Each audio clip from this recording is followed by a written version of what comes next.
Hey guys, I was a part of my university's TED Talk finalist speeches last week. I was one of 10 students giving a 10-minute speech about the topic of anomaly. I chose to do the competitive Pokemon community and how it is seen as an anomaly, but how it prevents immense benefits to the people that are inside the community. And my presentation was recorded, so I figured I would upload that live to my YouTube channel just so you guys are able to experience my presentation as well. Now, I did stutter throughout the presentation, but I thought my overall message was clear, and I hope you enjoy. All right. Hi everyone, I am Anders Nordstrom. I am a junior, and my TED Talk is going to be on finding connection through competitive Pokemon and building inclusive communities. So, what do these two photos have in common? Now, the photo on the right features me and my friends at the 2024 Pokemon World Championships, and the other, on the left, shows the World Champions receiving their trophies in front of cheering crowds of thousands. Now, here's the connection. These photos represent the same unforgettable weekend in Honolulu, Hawaii in 2024. And in this TED Talk, I'll share my journey within the competitive Pokemon community and reflect on how society views it as an anomaly. And I will argue and advocate for the importance of embracing this community as a safe space and inclusive for those who struggle to find acceptance in mainstream social settings. So before I do a deep dive into how the competitive Pokemon is inclusive and it's welcoming to all, I should do a little bit of an introduction about what the competitive Pokemon community is. So at its core, the competitive Pokemon scene is a global network of players who compete in various Pokemon games, whether it be Pokemon Go, the Pokemon trading card game, or the Pokemon video game. Now, I personally compete in the Pokemon video game, otherwise known as the Video Game Championships, or VGC, and that can be pictured on the right. Now, many players across the world travel internationally to compete in tournaments for a chance to earn an invite to the Pokemon World Championships held every year.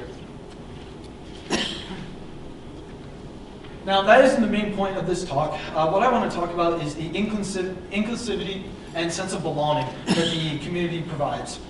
So while competition is a major draw, the heart of the community lies with its inclusivity and belonging, and there are three main reasons why people are drawn to this community and call it their home. Now, the first reason is it is a safe space for people, for LGBTQ members and people with disabilities. I have many friends in the LGBTQ community that find acceptance and love in this safe space. Many people have not, or many of my friends have not found acceptance outside of the community, and coming to local tournaments on the weekend or interacting with the community has given them a safe opportunity to grow and truly become themselves. In addition, people with disabilities are also accepted and welcomed into our community. We shun no one away, and so it gives a safe space for these people to interact with people that share the same interests, hobbies, and create lifelong friendships. The second main reason why people are drawn to the competitive Pokemon community is it is a multi-generational hobby. I've seen people from all ages of 7 through 50 play this game, and I have lost to a 7-year-old that played this game.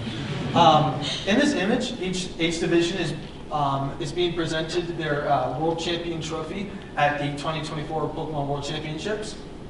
And this diversity among ages creates a really unique experience that forges camaraderie across generations. Now, pictured on the right is Aaron Zhang, one of the most famous competitors and commentators, and quote, "Then there is my little brother, Brendan, who is 5 years younger than me. Growing up, we were never really too close, simply because he was really too young to relate to me. Bonding with him was difficult in the earlier years, but things changed when I introduced him to Pokemon."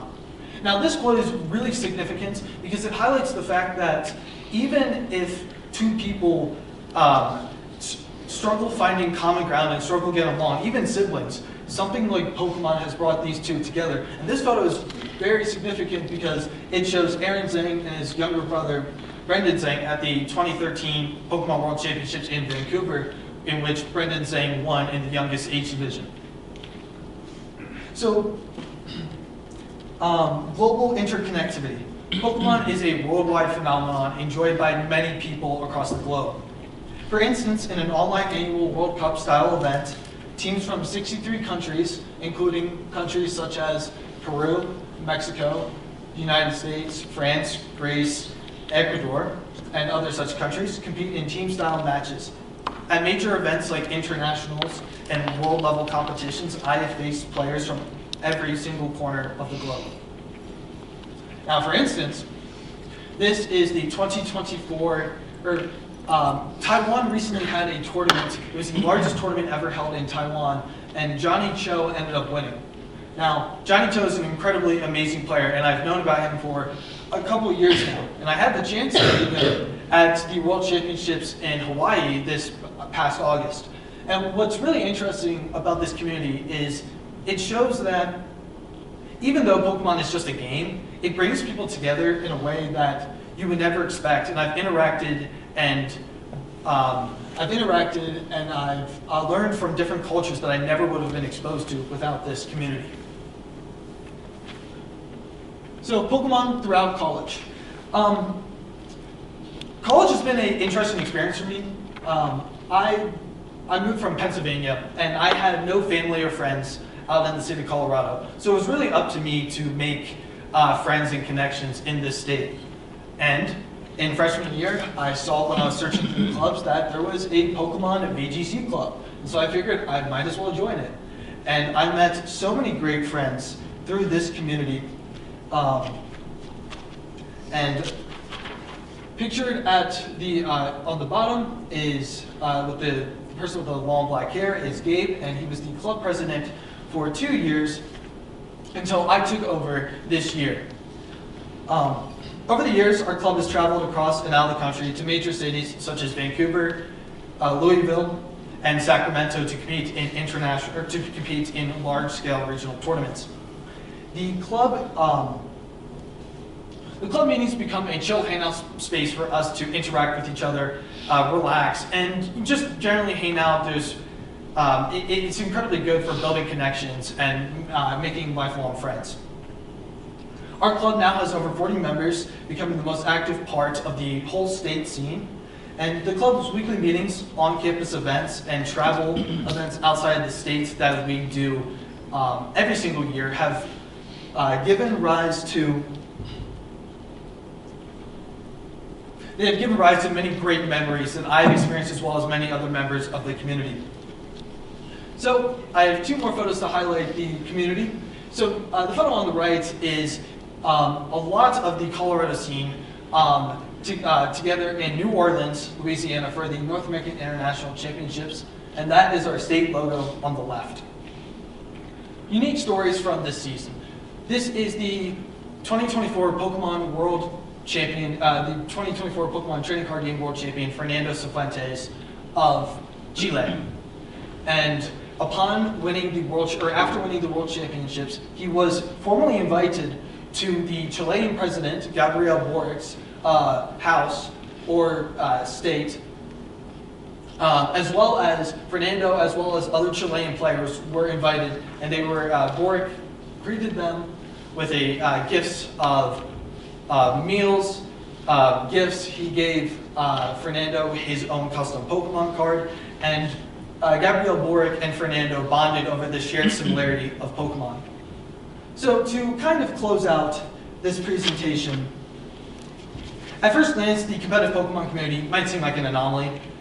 People traveling across the globe, investing time and resources, all for the media franchise, but it's much more than that.